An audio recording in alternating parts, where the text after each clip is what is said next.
like you said earlier, so much of it is just figuring things out, what makes sense for the situation in the envelope of safety all the way around.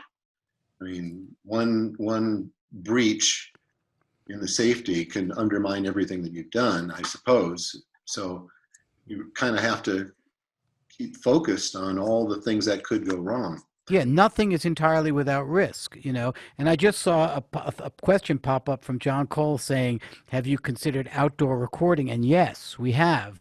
You know, I don't know about either of you guys, Ron or Baird, but for example, I'm working on a project now for an Italian rock band that I was actually over there in Italy working with them when the COVID thing hit over there. And barely escaped just in time to get here to have it hit here.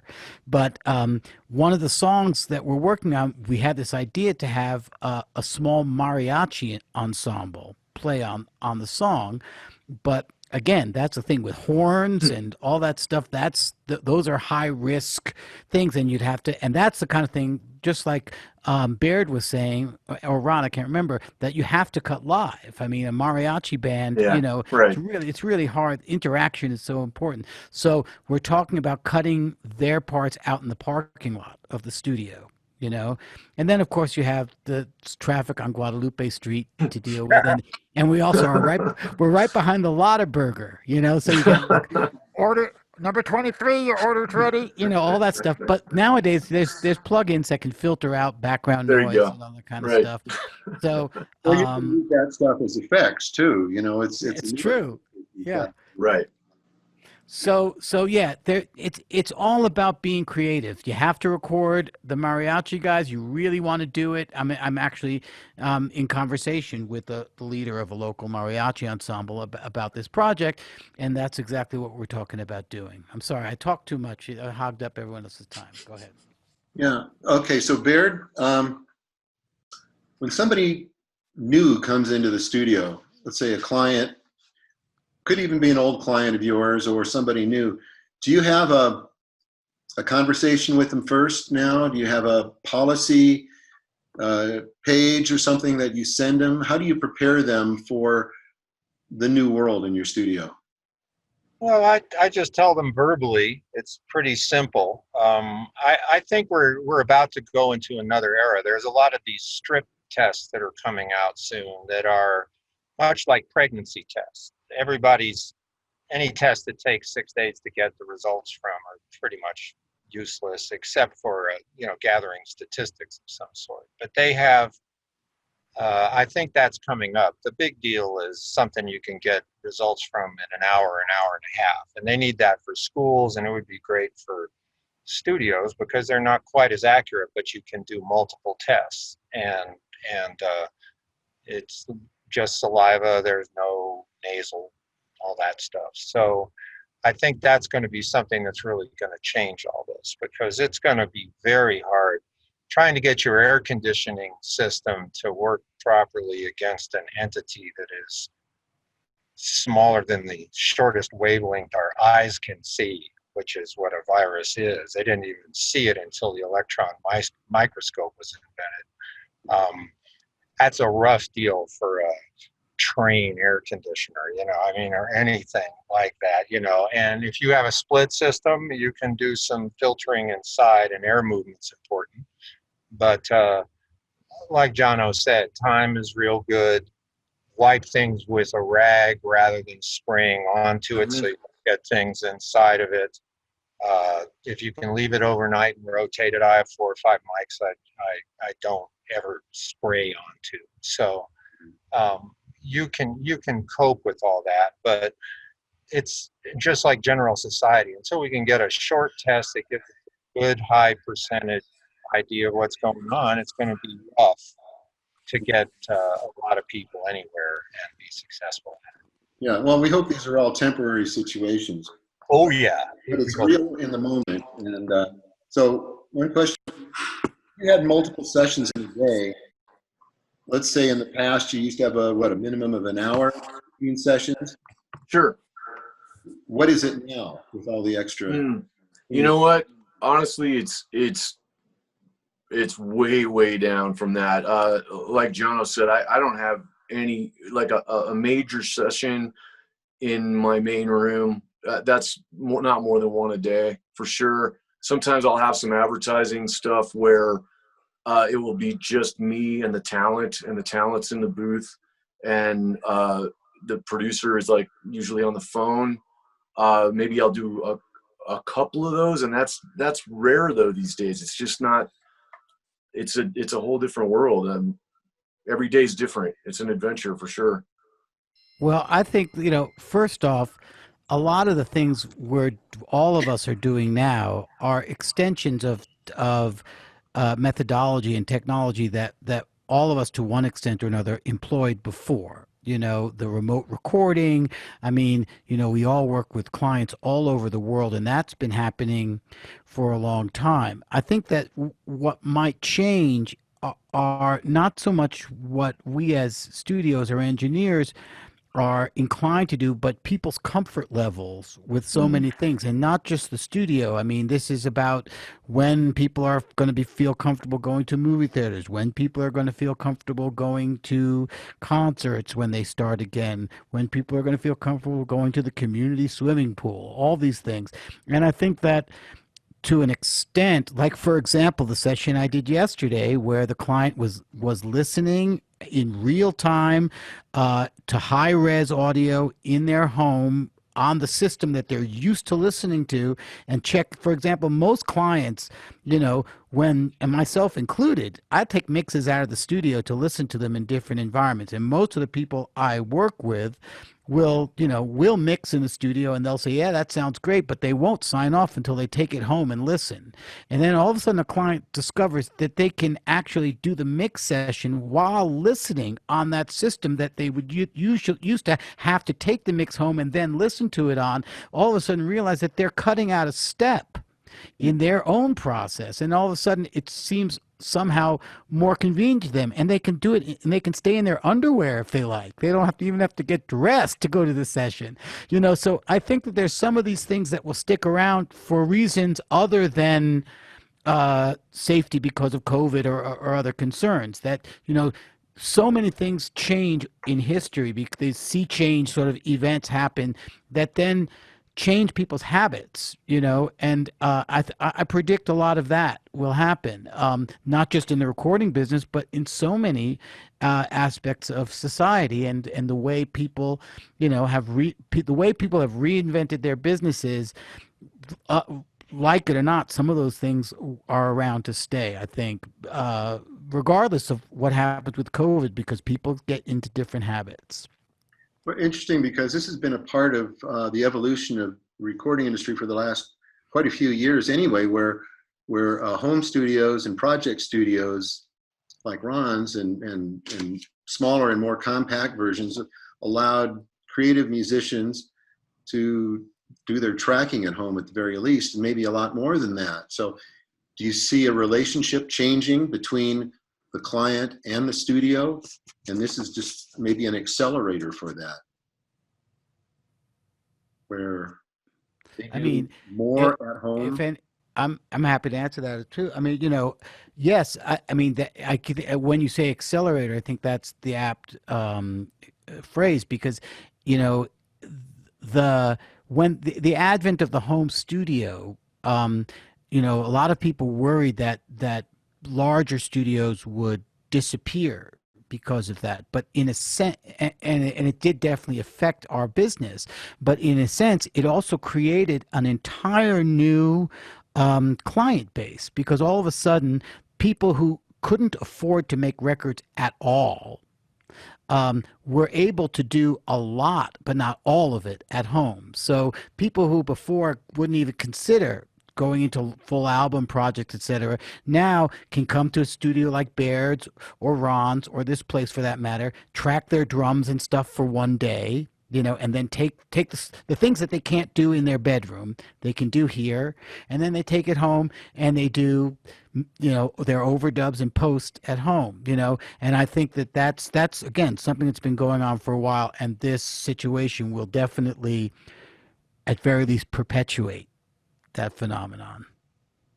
Yeah. How do you guys feel? Baird, is that what you're seeing as well? Yeah, I think that's true. And I've done a lot of work for people where they can actually take control of plugins, where they can actually interact, not so much in real time because the reaction is different, but if they have a certain preset on a plugin, and I have some friends that use similar plugins, and we exchange setups essentially. And you can also, like Jono said, listen on a set of speakers. There are low latency listening systems you can do so that you can, everybody can make sense to each other while something's going on. Mastering is something you can definitely do over the internet with pretty good effect. And if you have certain applications, I mean, I think this will probably accelerate the same way you can take a mixer and control it with an iPad. If they were only sending the control signals over the internet and not trying to send the video, and both sides of that communication had the app running and you were just exchanging the automation, if you want to look at it that way, just the movement of the faders and the manipulation of it, you could do things and really not have a lot of latency at all with it. And they're doing that. I just put in an S6 console and for someone, and they have remote apps for that, and it's pretty remarkable what they can do in real time. I'm still finding out about it, but it seems like because they can have 5 or 6 studios run off of one console at a time, and doing it over the internet, you'd have to have a pretty robust connection. But I think that's going to foster higher speed stuff for all forms of that kind of stuff. Mm-hmm. How about you, Ron? How are you integrating signals from multiple sources outside of your studio? Have you worked out a format? I haven't really been doing that. I mean, I've been trading tracks back and forth, I'm sure, like everybody else for years, and so I continue to do that. But I just have a different situation, I think, than the normal commercial recording studio where I'm the projects I'm working on. I'm actually not working with anybody who has a home studio of their own. I know a lot of people who want to do it, and I think like Jono and Baird, I think that this is going to probably accelerate that desire to do that. You still have to learn everything, and there's a big learning curve. It's not as much as technology has been made available to people. I can't tell you how many people I know who wanted to do it, and I helped as much as I could, tried to point them in the right direction. And a year or two later, the equipment is sitting there, and they've moved on, and they've decided, no, I'm just going to spend my time on the music and go to guys who have spent their whole lives recording. So I don't know. It's hard for me to imagine how drastically it's going to change. I think it's how much will you want to put into it to learn the stuff and everything, but I definitely think it'll help. As far as I'm not doing anything like what Jono's got going on, or Baird, as far as the remote things and stuff like that. It sounds very cool, especially the thing Jono was talking about, patching people in. I still do old-fashioned phone patches with advertising agencies, and actually, like, even if they want it, Skype type situations where they're on an iPad and they're in the control room and hearing the speakers. And it's because half these guys really, they don't know the technology anyway, so they can't really, they know what they like and they know what they want to hear, but it's not always a thing of hey, use that plugin or something like that. So and I still send a lot of MP3 mixes, just quickly, bounce something out, send it to people. That I do that a lot, and get feedback immediately, pretty much. I mean, they download it, we talk 10 minutes later. That's it. Yeah. I mean, it your beats. Beats having to send a cassette and wait for them to get it Right. in the mail. Exactly. But you made a good point, Ron. When I first moved to New Mexico almost 30 years ago, I, for a time, taught at the College of Santa Fe. an applied audio technology course, how to run a recording studio. And in my opening day lecture, if you want to call it that, I would say to the students, you know, learning what all the gizmos in this room do and learning kind of how to use them will no more make you a great engineer than learning how to mix blue and yellow to make green will turn you into Van Gogh. There's an inexplicable, there's an art to it. And so even if you read the manual and you understand how the gizmo works, it doesn't make you a good engineer necessarily. There's so much to it that has to do with feel and intuition and musicality and on and on and on, that some people are cut out for it and some aren't, just like anything. As intense as this situation has been, and considering we don't know how much longer it's going to have this effect, it is forcing all of you, like you said, to figure things out and come up with some new procedures. What do you think about after this thing is over, whether it's a vaccine or it miraculously disappears, or let's say a year from now? Do you expect to have your sessions return to the way it used to be, or do you see that this process that you've gone through is going to change things forever for you and for your clients? I would like to believe that eventually it's going to go back to normal.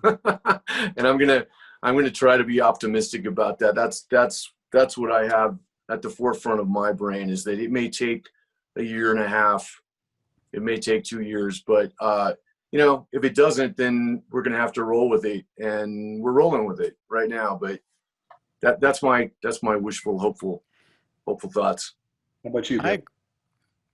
Me too. I think it's going to eventually dissipate, and we can be smart about it or not smart about it. It'll still dissipate. It's kind of like a fire. Once the fuel is gone, it's going to burn itself out. But it's a cautionary. We're just living through a peak experience that some people don't live through in their lives. So we just have to.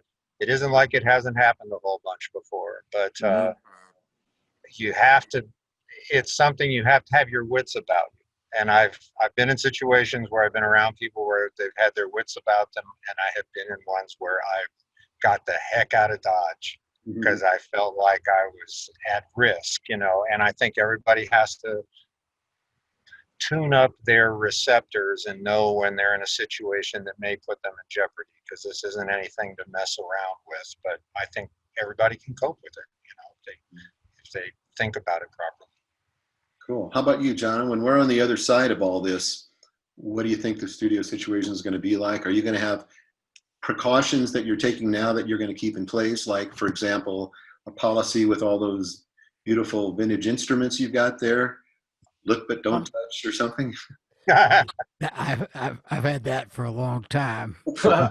Keep your hands off of my Gibson Hummingbird, boy. No, but I like both Ron and Baird, believe that it will go back to, we will be able to, the beauty of having the band in the room and people trading ideas. Oh, no, let me show you what I mean. Like, you should play the riff like this, and taking someone's guitar and showing them what, trading, having an exchange that involves physical contact and close quarters is essential, I think, if, Right. And so I'm really hoping that it does come back. However, some of the things that we're all getting used to doing, like washing our hands compulsively every time we come back in from being outside, et cetera, et cetera. I think some of those habits will stay, in the back of people's minds. They'll be like, okay, I should still, be cool.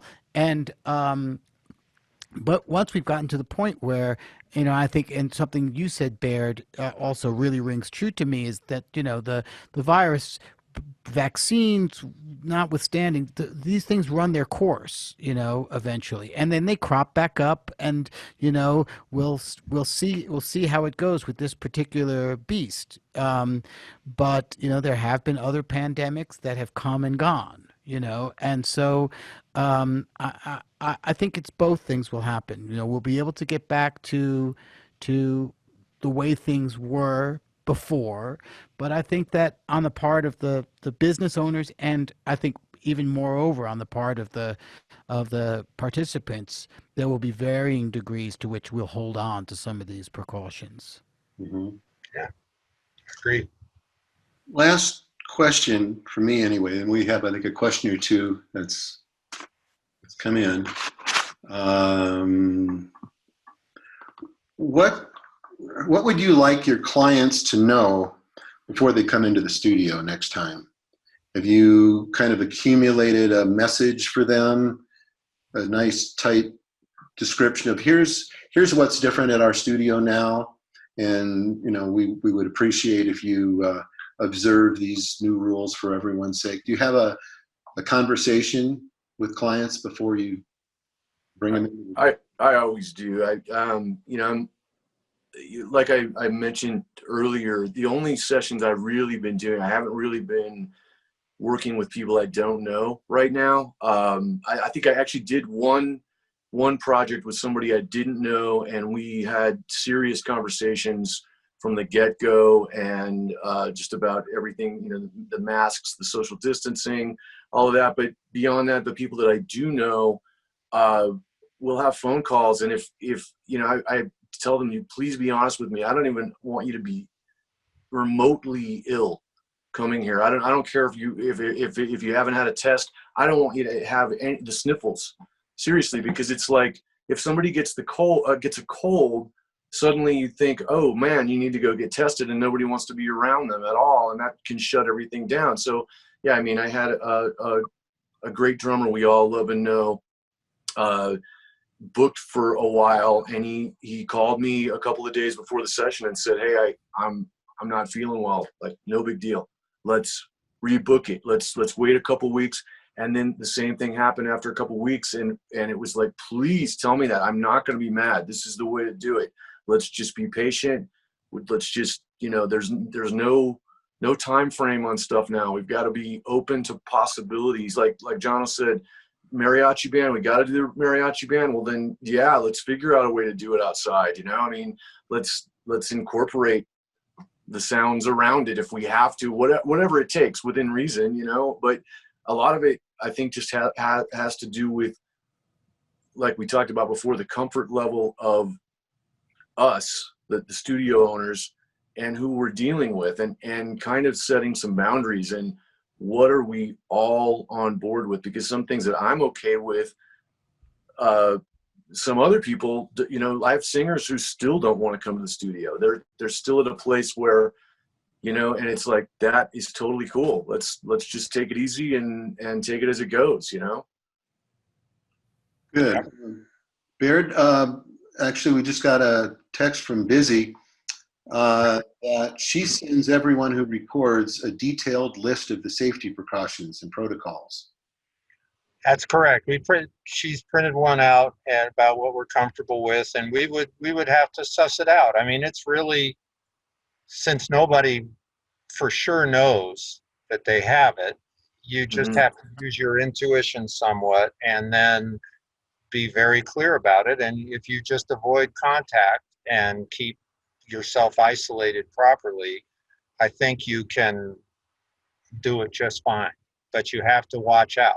I'm working on a job site, and I'm wearing a mask all day long, and fortunately I'm not near people, but same thing, I'm installing a PA system and a recording system for these people, and it's scary every once in a while. So it could be just as scary in the studio. I mean, it's scary in the grocery store, if you let yourself really get locked into it. So you just have to go for it and keep your wits about you, and it's fun. My worst thing is when I see somebody that I know, and there's that first impulse, suddenly you're walking towards each other to give each other a hug or something, just like, whoa. And, Busy will catch me when I do it, and we, and not seeing my daughter, or having hugged my daughter in a long time. These are things that are really hard impulses to overcome. So it's amazing that we're doing as well as we are to hold ourselves back. And Busy's helped me with the studio, where we can send them a very clear statement, but still you have to coach people when they're around you to make that you feel safe, and also hopefully to create a safer situation for everyone. Jono, Yeah. anything to add to that? Yeah, the only thing well, a couple things I would add, one, each apart from, we all need to, the philosophy is we all need to assume that we're carrying the virus, even if we're asymptomatic, even if we think the likelihood is small because of our behaviors. And so it's us keeping, we who are working here need to keep ourselves safe, and we also need to protect our clients from us, and when I'm starting a project with someone new at this stage in the game, which I've done a number of now, in the age of COVID, and we're actually, I'm wrapping one up now, a record that was started, at the beginning of July, and it has been successfully completed, and with I think really good results, and more importantly, the client thinks it sounds good, but I also feel really good about it. Everyone played great. That same drummer that you're talking about, Ron, Who shall remain we had to nameless? postpone the session for him too, but Oh, okay, I got you. and but everyone played great. Everyone played. So the things that the only thing I would add to what I tell clients that I'm getting ready to work with under these unusual, at least historically unusual circumstances, which are now becoming usual, beyond the precautions and beyond all of the do's and don'ts, the thing I remind them of is that everything is still possible, even under these circumstances. And that's the thing that we really need to try as hard as it can be to focus on. It's just like the schools are opening up, and I wonder how it's going to be, the challenge for the teachers is going to be able to focus enough to teach without spending all their energy keeping kids separated and keep their masks on, and this is the thing that we need to remember, is that, okay, once we get past this is how, when you need to go to the bathroom, you have to go out that door, back around this way and in through the other door, so you don't come through the control and blah, blah, all that stuff, is then to say, okay, let's now figure out, even under these circumstances, how to have a good time and enjoy and revel in the beauty of creation, because that's what it really is about. And if we can't find a way to tap into that, then we're just, then it's really, really a drag. I mean, we all want to work. I have a 10-year-old kid, whose feet are like growing a shoe size every week. Baby needs a new pair of shoes, literally. And so I need to earn a living as much as anybody, but I don't want to feel like I'm just figuring out a way to work for the sake of working. I want to figure out a way to work and still hold on to that joy that comes from making something beautiful. And so that's what I really remind people about when we start. Like, it's going to be different, but don't worry. Just like once we get into the rhythm of it, you'll see. Once and it takes a little longer for the client. Sometimes people who haven't made records the way we described earlier in this meeting, the piecemeal way. Mm-hmm. When you got the band together and you cut the first tune and everyone goes into the control room, you hear the playback and it sounds great. The excitement is there from that moment on. They're like, yes, we're doing it. And so you have to kind of like keep people, hold their hand a little bit and say, don't worry, believe me, we're going to get to that place. It's going to take a little longer for you to feel that feeling. You might have doubts at the beginning. Oh gosh, how are we going to, is this all going to come together? But, with all of the guys that are speaking here, know how to put the right musicians together, how to make it happen. And so that's the main thing, I think, to really, really impress upon people, is that that excitement is still possible. Our hats are off to you guys. You're fighting the good fight. You're in some unknown territory, and you're working hard at it, and bless you for that. We really appreciate it. And thanks for taking the time today to share your views with us and people out there. So Thank best of luck. Thank you. Thank you, Thank David. you and Ron and Jono. And thank you, Baird, Jono. Yeah, and thank you, David, too, for Yes. putting these things together, and Phil and the commission, for Absolutely.